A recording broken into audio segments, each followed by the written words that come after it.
Hey, remember that word I said about triggers? Yeah, I do not like triggers because they just come at you out of the blue. It's frustrating. But I just kind of wanted to share a little experience I had today because I think it might help some of you and make you feel better about processing those and recognizing them. Because, man, like I said, they can just come at you and shock you because you're like, what? Where is this coming from? And what's tricky about them is you assume it's the person in front of you that's the problem, and usually it's a bit deeper. And in marriages, sadly, it's usually your spouse that gets the brunt of it at first until you figure out what's actually going on. At least in my case. Maybe some of you have better self-control and you recognize it right away and you deal with it and you don't take it out on your spouse. Well, I didn't. So today, it was just a kind of a trigger thing. I got my feelings hurt and I read into it way deeper than it was. And I knew that, like, as later we were talking about it. And I was just saying why it did hurt my feelings. And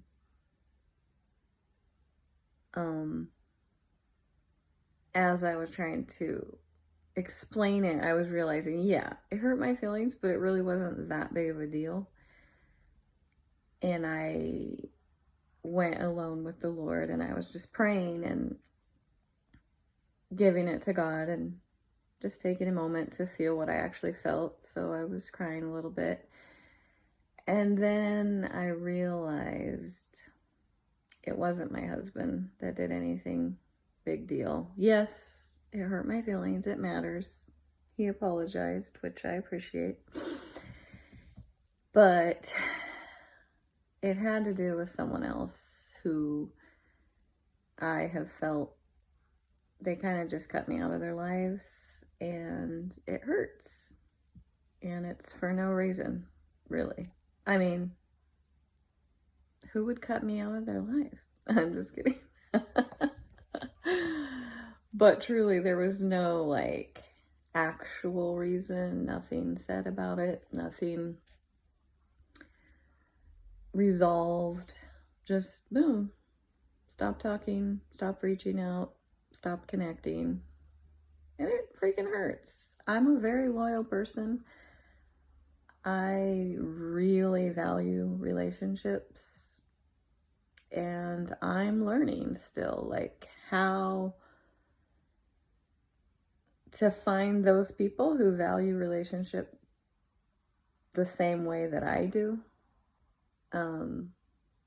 They don't have to be like me. I like people that are different from me too, but people who are willing to be real, honest, invest the time into getting to know me getting to know them, and who are willing to stick around. I understand that friendships shift and change, but I still want those friendships and relationships that would last a lifetime. To me, isn't that what it's about? Like, I don't know. Not all of them. But anyways, my point is pay attention to when you have a strong reaction to something. There's definitely something below the surface. So don't be hard on yourself and don't just blame someone else and allow that distraction to take away from what's really going on in here. Just take a minute when you're working on your project or cleaning your house or whatever it is. Just kind of think about it. Why did I respond so strong? Holy Spirit, what's going on? What is below the surface here? And I've always found that Holy Spirit gives me clarity. Something immediately pops into my mind and I realize, oh, that's what it was. And I deal with it. Like, it's way easier. It's way easier if you just take it to the Lord in prayer. Take it to the Lord in prayer. And he gives you revelation. He gives you understanding. You probably have to forgive someone, have a good cry, release the pain. But please don't just stuff it.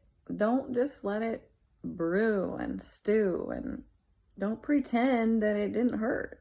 Maybe some of you aren't even remembering what it feels like to feel because you've been so used to just justifying other people's behaviors, trying not to let it affect you, moving on, getting over it.